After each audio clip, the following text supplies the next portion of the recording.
Hi,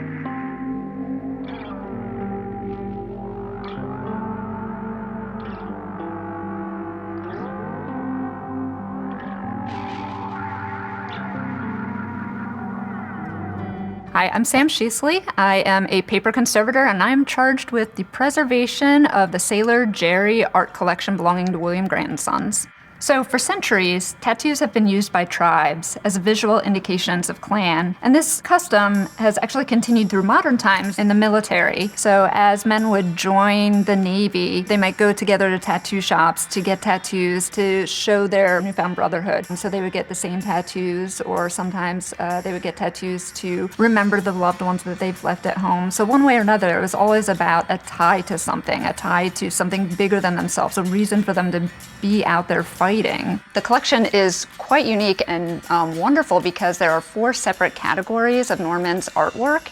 And you can see the evolution of his designs, beginning with sketches where he was working out his rough ideas on tracing paper. From there, he would select certain images that he would translate into flash. And those are the bright, bold, colorful artworks that you would see in his shops up on the wall, so the customers could come in and make their selections. And they'd be very representative of what the tattoos would look like on the skin.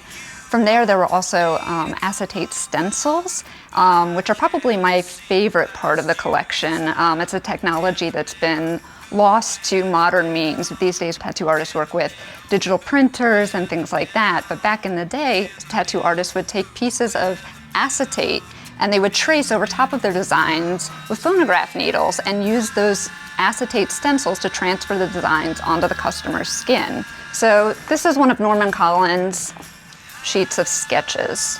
So this is executed on tracing paper, which again is it's an inexpensive material. He could buy rolls of it and he could make hundreds and hundreds and hundreds of drawings and not have to worry about the cost of the very expensive watercolor paper that he was famous for using. And again, here he is working with charcoal, and he would come up with a certain theme, and he'd want to work out themes or explore different ideas and possibilities over and over again throughout numerous sheets until he found an image that he was really happy with. So like this figure in the top center here, this is a piece that he translated into a stencil, which we can assume was then used for a customer. We can assume that somebody actually wears this drawing on their skin, or did at the time that he was working in the shop, because in her thigh there's a little blue ballpoint pen inscription that says "cut."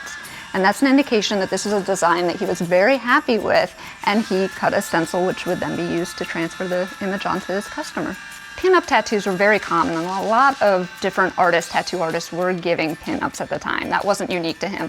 What was unique was the way he was shading his characters, his figures. So other tattoo artists would use gray washes to shade their figures, and it gave this sort of dead appearance. It made them look gray overall. Whereas Sailor Jerry was using brown washes, and it gave a more lifelike flesh quality. He was expanding the color palette. He was the first tattoo artist to find a color purple that could be used in tattoos that wasn't fugitive or poisonous. He also believed in working from live models because he knew that he could be more accurate in terms of the anatomy, and he always recommended that other tattoo artists work from live models when they were doing their sketches too. It's really a piece of history. It's visual, so it's artistic, and the other amazing thing about Norman Collins was that he was really invested in quality materials. There are documents and letters where he talks about how he is searching for the best quality papers, the best quality inks. He wants to make sure that his work is not going to fade over time. It's not going to change in color, because he knows that what he's doing is revolutionizing the tattoo world and the tattoo culture. And he wants to make sure that that legacy lives on. He hoped for and longed for a day when tattoo art would be seen as fine art. So I feel like this has come full circle now, where here we are hanging his artwork in galleries, and William Grant & Sons has invested in the preservation of this entire collection. This is being treated with the same care that any big fancy museum would invest in their art collection. So I think he'd be very proud and very honored to see what's happening with it.